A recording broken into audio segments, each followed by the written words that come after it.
মিষ্টির টেস্ট এমন হওয়া দরকার যে একটা খেলে আরও দুটো খেতে ইচ্ছা করবে। আজকে আমি সেই রকমই মিষ্টি তৈরি করব, তাও আবার ঘরে থাকা সাধারণ উপকরণ দিয়ে। একদম নরম রসের মিষ্টি, মুখে দেবার মাত্র এটা মিলিয়ে যাবে। আর এই মিষ্টির সামনে বাজারে সব দামি দামি মিষ্টিও আপনাদের ফিকা মনে হবে। এটা এমন মিষ্টি সবাই তৈরি করে নিতে পারবে, আর আপনাদের প্রথমবারই একদম পারফেক্ট মিষ্টি তৈরি হবে। আর রাখি আসছে, তাই আপনারা এই মিষ্টিটা রাখিতে ট্রাই করতে পারেন। আর এই মিষ্টিটা তৈরি করার জন্য একটা আমরা বড় জায়গা নেব, আর এর মধ্যে আমরা কাপ মেপে নিয়ে নেব 2 কাপ আটা, যেটা গ্রামে 250 গ্রাম মতো হবে। আমরা যে রুটি খাওয়ার জন্য আটা নিই সেই আটাই আমি এখানে নিয়েছি। আর আমরা যতটা আটা নিয়েছি, মানে যেই জায়গাটা মেপে আমরা আটা নেব, আর সেই সেম জায়গাটা মেপে আমরা 1 কাপ বা 125 গ্রাম নিয়ে নেব গুঁড়ো দুধ। আপনারা যে কোনো ব্র্যান্ডের মিল্ক পাউডার নিয়ে নিতে পারেন, মানে আপনারা যতটা পরিমাণে আটা নেবেন তার হাফ নেবেন গুঁড়ো দুধ। আর মিষ্টি জিনিস বানাচ্ছি, এখানে 2-3 পিঞ্চ আপনারা নুন অবশ্যই দেবেন। এবার এখানে আমি দেবো বেকিং পাউডার, যেটা আমরা কেকে ব্যবহার করি সেই পাউডারই। আর এখানে আমি হাফ চামচ বেকিং পাউডার নিয়েছি। আর যতটা আমরা বেকিং পাউডার নিয়েছি তার আধা, মানে 1/4 টিস্পুন নেবো আমরা বেকিং সোডা, মানে আমরা বড়া বা পকোড়া ভাজার জন্য যেটা ব্যবহার করি। যদি আপনাদের কাছে বেকিং পাউডার না থাকে তাহলে আপনারা হাফ চামচ মতো খাবার সোডাও নিতে পারেন। এখন এর মধ্যে আমি নিয়ে নিয়েছি আধা ছোটো চামচ চিনি, আর হাফ চামচ মতো নিয়ে নিয়েছি এলাচ পাউডার। এখন আমরা কি করব, শুকনো উপকরণগুলোকে সব ভালো করে একসাথে মিক্স করে নেব। মিঠা আমাদের স্বাদিষ্ট এবং খাস্তা তৈরি হবে, তার জন্য এর মধ্যে দিয়ে দেবো ঘি। এখানে আমি বড় চামচের 4 চামচ মতো নিয়েছি দেশি ঘি, আর মাপে যদি বলি তাহলে 50 ml মতো হবে। আপনারা ঘিয়ের জায়গায় রিফাইন তেল বা সাদা তেলও ব্যবহার করতে পারেন, কিন্তু মিষ্টির মধ্যে যদি আমরা ঘি দিই তাহলে টেস্টটা খেতে খুবই ভালো হয়। এবার ঘিটাকে আমরা সব এই শুকনো উপকরণের মধ্যে ভালো করে হাত দিয়ে মিক্স করে নেব।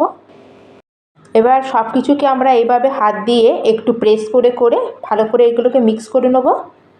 আর এইভাবে করলে আমাদের আটাটা ভালো মতো খাস্তা হবে, আর আমাদের মিষ্টির মধ্যে চিনির শিরাটা ভালো মতো যাবে। আর এই স্টেপটা আমাদের খুবই ইম্পর্টেন্ট, ভালো করে মিক্স করে নেওয়া। আর মিক্স করে নেওয়ার পরে হাতে আমরা এইভাবে মুঠো করে দেখব। যদি আপনাদের এরকম মুঠো না তৈরি হয় তাহলে আপনারা বুঝবেন যে আপনাদের আটাতে ঘি বা তেল কম আছে।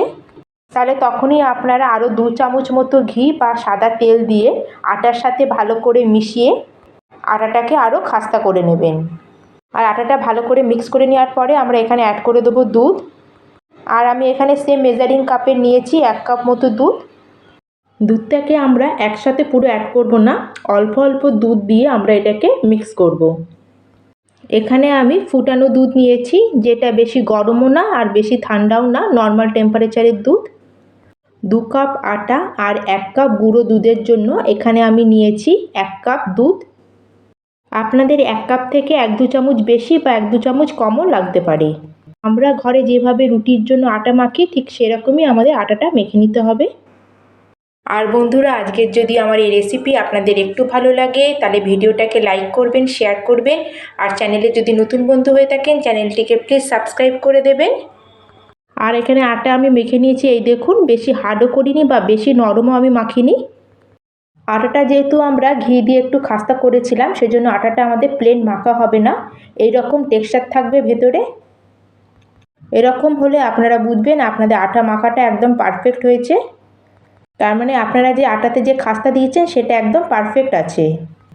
আর এরকম হলে আপনাদের মিষ্টি খুব সুন্দর হবে, আর মিষ্টির মধ্যে পুরো ভালো চিনির রসটা যাবে। এখন আমি আটাটাকে মেখে 5-10 মিনিটের জন্য এটা রেস্টে রেখে দেবো। আর আটাটা মাখার জন্য আমার 1 কাপের মধ্যে থেকে এইটুকুনি দুধ আমার বেঁচে গেছিলো। এখন আমরা চিনির শিরাটা তৈরি করে নেবো, তার জন্য গ্যাসে একটা জায়গা বসিয়ে গ্যাসটাকে অন করে দিয়েছি। আর সেই কাপ মেপেই এখানে আমি দিয়ে দিচ্ছি 2 কাপ চিনি। চিনিটা 400 গ্রাম মতো হবে। আর চিনির শিরাটা একটু আমাদের বেশি বানাতে হবে যাতে মিষ্টিটা ওর মধ্যে ডুবে থাকে, যাতে চিনির রসটা ভালো মতো মিষ্টির মধ্যে যেতে পারে। যত চিনি নিয়েছি ততটাই আমাদের জল দিতে হবে, মানে 2 কাপ চিনির জন্য 2 কাপ জল নিয়েছি। আর ফ্লেভারের জন্য এখানে আমি 2-3 খানা এলাচ ভেঙে দিয়ে দেবো। আর ভালো করে মিক্স করে নেব। ফ্লেমকে আমরা মিডিয়াম টু হাইতে রাখবো। চিনিটা ভালো মতো জলের মধ্যে মিশে গেছে, এটাকে আমরা আর কিছুক্ষণ সময় ধরে ফুটিয়ে নেব। আর এই মিষ্টির জন্য এখানে আমরা চিনির শিরাটাকে বেশি গাঢ় করব না, মানে 1 তার 2 তার সেরকম করব না, মানে একটা আমরা চিপচিপে টাইপের শিরা তৈরি করব। মানে যখন আমরা চিনির রসটাকে ধরবো তখন এটা আমাদের ঠিক তেল বা মধু যেরকম চিপচিপে হয় ঠিক সেরকম মনে হবে। আর আপনারা যদি ঠিক এরকম চিনির রসটা তৈরি করে নিতে পারেন তাহলে মিষ্টির মধ্যে ভালো মতো রস ঢুকে যাবে। আর বেশি গাঢ় করে দিলে আমাদের মিষ্টির মধ্যে রসটা ঢুকবে না। শিরাটা আমাদের হাতের মধ্যে একটু চিপচিপে লাগছে, এমনি আমাদের শিরাটা দরকার, আর বেশি গাঢ় করব না। এখন আমরা গ্যাসের ফ্লেমটাকে অফ করে দেবো। আর কখনো কখনো শিরাটা ঠান্ডা হওয়ার পরে নিচে বসে যায় বা ক্রিস্টালাইজড হয়ে যায়। অর্ধেকটা লেবু কেটে আমরা এর মধ্যে লেবুর রসটা এর মধ্যে দিয়ে দেবো আর মিক্স করে দেবো। আর এটাকে মিক্স করে এটাকে ঢাকা দিয়ে রেখে দেবো সাইডে, যাতে এটা হালকা গরম থাকবে, তার মধ্যে আমরা সব মিষ্টিগুলো ঢেলে দেবো। আর এদিকে আমাদের আটাটাকে আমরা রেস্টে রেখেছিলাম, মোটামুটি 10-15 মিনিট মতো হয়ে গেছে। এখন আমরা কি করব, হালকা আটাটাকে আরও কিছু সেকেন্ডের জন্য একটু মেখে নেব, কিন্তু আটাটাকে আমরা বেশিক্ষণের জন্য মাখবো না, কারণ আমাদের আটার মধ্যে এই যে জালি দেখছেন, এই যে জালিটা এসছে এটা দেবে যাবে, আর এই জালিটা আমাদের থাকার দরকার। আর এই জালিটা থাকলে মিষ্টির মধ্যে রসটা ভালো মতো ঢুকতে পারবে। আর আমি আপনাদের আগেও বলেছি, যেহেতু আমরা এখানে খাস্তা দিয়েছি, আমাদের আটা মাখাটা একদম প্লেন হবে না, আটাটা এরকম ক্র্যাক থাকবে। আটা মাখাটা আমরা এভাবে 2 ভাগে কেটে নিয়েছি, আর একটা ভাগকে আমরা এইভাবে চাকির উপর নিয়ে নিয়েছি। আর অল্প এটাকে ভালো মতো গোল করে এরকম একটু চ্যাপটা করে নেব। আর এইভাবে চ্যাপটা করার পরে হালকা হাতে একটা আমরা এটাকে বেলে নেব। আর এটাকে আমরা বেলার জন্য কোনো শুকনো আটার ব্যবহার করব না, কারণ এর মধ্যে ঘি দেওয়া হচ্ছে, তার জন্য এটা চাকির সাথে আটকাবে না। আমরা একটা ছোট রুটির মতো বেলবো, কিন্তু একটু মোটা করে বেলবো এটা। এবার 4 সাইডে যে ক্র্যাকটা আছে তাকে আমরা সাইজ করে চারদিক থেকে সমানভাবে কেটে দেবো, যাতে আমাদের মিষ্টি সব দিক থেকে আর সমান সাইজে তৈরি হবে। আর আমাদের যে সাইডের যে পিসগুলো আছে এগুলোকে আবার আমি একসাথে করে পরে আবার এগুলোকে বেলে নেব। আর খেয়াল রাখবেন বন্ধুরা, যেটা আপনারা বেলবেন একটু মোটা করে বেলবেন। এই মিষ্টির থিকনেসটা একটু মোটা হওয়ার দরকার, ধরে নিন 1/2 ইঞ্চ বা তার থেকে একটু বেশি হলেও চলবে। প্রথমে লম্বাতে কাট করে নেওয়ার পরে এইভাবে ছোট ছোট টুকরো করে কেটে নিচ্ছি আর রেক্ট্যাঙ্গেল পিসে। আর কেটে নেওয়ার পরে মিষ্টির চারিদিকে যদি ঠিকমতো সাইজ না থাকে তাহলে আপনারা হাত দিয়ে একটু এইভাবে একটু শেপ দিয়ে নেবেন। আর এই দেখুন আমি এখানে মিষ্টির থিকনেসটা কতটা রেখেছি, আর আমাদের এর মধ্যে হালকা হালকা হোল আর একটু জালি মতো দেখা যাচ্ছে। ঠিক আমাদের এইরকম হলে মিষ্টিটা একদম পারফেক্ট তৈরি হবে। আপনারা চাইলে এর থেকে আরও ছোটো সাইজের মিষ্টিও তৈরি করে নিতে পারেন, কিন্তু এর থেকে বেশি আর বড় করবেন না, কারণ এটাকে আমরা আরও মোটা রেখে কাটছি। কারণ এটা তেলের মধ্যে দিলেও ভাজলেও এটা ফুলবে, আর চিনি রসের মধ্যে দিলেও এটা আরও ফুলে যাবে। আর এরকমভাবেই আমি সব মিষ্টি শেপগুলোকে তৈরি করে নিয়েছি। এখন এগুলোকে আমরা ফ্রাই করে নেব। আর এখানে আমাদের মিষ্টিগুলো ফ্রাই করার জন্য তেল বেশি গরম দরকার নেই, হালকা উষ্ণ গরম তেল দরকার। লো মিডিয়াম ফ্লেমে তেলটাকে আমরা হালকা একটু উষ্ণ গরম করব। আর একটা ছোট আটার বল এর মধ্যে দিয়ে আমরা দেখব, আর দেওয়ার মাত্রই এর মধ্যে হালকা হালকা একটু বাবলস আসছে, আর এই আটার বলটা উপরে উঠে আসতে একটু সময় লাগছে। এই রকমই আমাদের তেল একটু হালকা উষ্ণ গরম হওয়ার দরকার। এখন আমরা আটার তৈরি মিষ্টিগুলোকে আমরা তেলের মধ্যে দিয়ে দেবো। একবারে বেশি মিষ্টি তেলের মধ্যে দেওয়ার দরকার নেই, যতগুলো কড়াইতে ধরবে ততগুলোই দেবেন। আর দেওয়ার সঙ্গে সঙ্গে আমরা মিষ্টিগুলোতে কোনো খুন্তি বা ছান্তা লাগাবো না, মিষ্টির শেপ খারাপ হয়ে যেতে পারে। কিছু সময়ের জন্য এটাকে আমরা এভাবেই তেলে ছেড়ে দেবো, নাহলে আপনারা এইভাবে কড়াইটাকে একটু ঘুরিয়ে নিতে পারেন। যখন কিছু সময় পরে আমাদের মিষ্টিগুলো এক সাইডে হয়ে আসবে তখন এগুলোকে আমরা একটা চামচ দিয়ে উল্টে নেব। এই মিষ্টিগুলোকে আমাদের একদম লো ফ্লেমে ফ্রাই করতে হবে, আর গ্যাসের ফ্লেমটাকে একদম মিডিয়াম বা হাই ফ্লেম করবেন না। না হলে মিষ্টিগুলো উপরে গোল্ডেন কালার হয়ে যাবে আর ভেতরে পুরো কাঁচা থেকে যাবে। এভাবেই আমরা মিষ্টিগুলোকে লো ফ্লেমে কালার আসা পর্যন্ত ফ্রাই করে নেব। আর এই দেখুন মিষ্টির কালারটা কত সুন্দর আমাদের এসে গেছে। আর এরকম কালার হওয়া পর্যন্ত আমরা এগুলোকে ফ্রাই করব। আর যদি বেশি ডার্ক কালার করে আমরা যদি এগুলোকে ফ্রাই করে নিই তাহলে উপরের লেয়ারটা বেশি ক্রিস্পি আর হার্ড লাগবে, কিন্তু ভেতরে চিনির শিরাটা নিশ্চয়ই যাবে। আর এইভাবে আমাদের মিষ্টিগুলো ফ্রাই হয়ে গেল।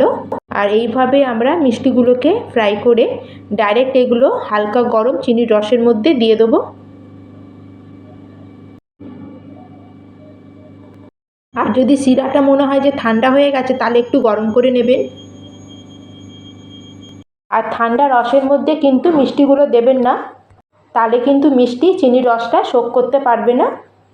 মানে মিষ্টিও গরম থাকবে আর চিনির রসটাও গরম থাকবে, তাহলেই কিন্তু চিনির রসটা মিষ্টির মধ্যে ঠিকমতো যেতে পারবে। আর মিষ্টিগুলো রসের মধ্যে দেওয়ার পরে এদিক ওদিক করে একটু উল্টে পাল্টে দেবো। আর এখন এই মিষ্টিগুলোকে ঢেকে রেখে দেবো আর বাকি মিষ্টিগুলোকে আমরা ফ্রাই করে নেব। আর যখন আমরা সেকেন্ড বার মিষ্টিগুলো ভাজবো তখন আমাদের একটু খেয়াল রাখতে হবে যাতে তেলটা বেশি গরম না হয়। আর যদি মনে হয় যে তেলটা বেশি গরম হয়ে গেছে তাহলে গ্যাসের ফ্লেমটাকে একটু অফ করে দেবেন। আর তেলটা একটু ঠান্ডা হয়ে গেলে তখন মিষ্টিগুলো দেবেন, আবার পরে গ্যাসটা জ্বালিয়ে নেবেন। আর দেখতেই পাচ্ছেন মিষ্টিগুলো ফ্রাই হওয়ার পরে কত সুন্দর এগুলো ফুলেছে আর কত সুন্দর কালারগুলোও এসছে। আর খেয়াল রাখবেন মিষ্টিগুলো ফ্রাই করার পরে বেশি সময় পর্যন্ত বাইরে রাখবেন না। গরম গরম মিষ্টিকে গরম গরম রসের মধ্যে দিয়েই আমাদের এটাকে মিক্স করে নিতে হবে। আর প্রথমবারে যে মিষ্টিগুলো ভেজেছিলাম সেগুলোকে সাইড করে দিয়ে আমি সেকেন্ডবারে যে মিষ্টিগুলো ভেজেছি সেগুলোকে রসের মধ্যে দিয়ে মিশিয়ে দেবো। এইভাবে সব মিষ্টিগুলোকে আমরা উল্টে পাল্টে একদম ভালো করে রসের সাথে মিক্স করে নেব। এখন এগুলোকে আমরা কভার করে দেবো আর 2 ঘন্টার জন্য এগুলোকে ছেড়ে দেবো, যাতে মিষ্টিটা ভালো করে রসটা শোক করে নেয়। সবথেকে বেস্ট হবে মিষ্টিগুলোকে রাতেরবেলায় তৈরি করে নেবেন আর মিষ্টিগুলোকে সারা রাত চিনির রসের মধ্যে ছেড়ে দেবেন আর সকালবেলা এটাকে খাবেন।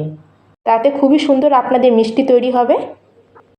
আর 2 ঘন্টা পর আপনাদের দেখাচ্ছি, দেখুন কত বড় বড় হয়ে গেছে সাইজগুলো মিষ্টির। আর মিষ্টিগুলো চিনির রসটা পুরোপুরি শোক করে নিয়েছে। প্রত্যেকটা মিষ্টি আমাদের চিনির শিরাটাকে ভালো মতো শোক করেছে।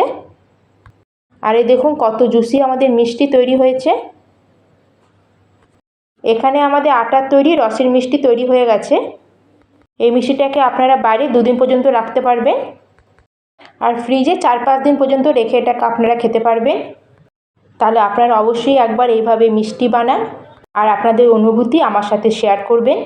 তাহলে আমি আজকের মতো এখানেই শেষ করলাম। আবার দেখা হচ্ছে অন্য একটি নতুন ভিডিও নিয়ে। ধন্যবাদ।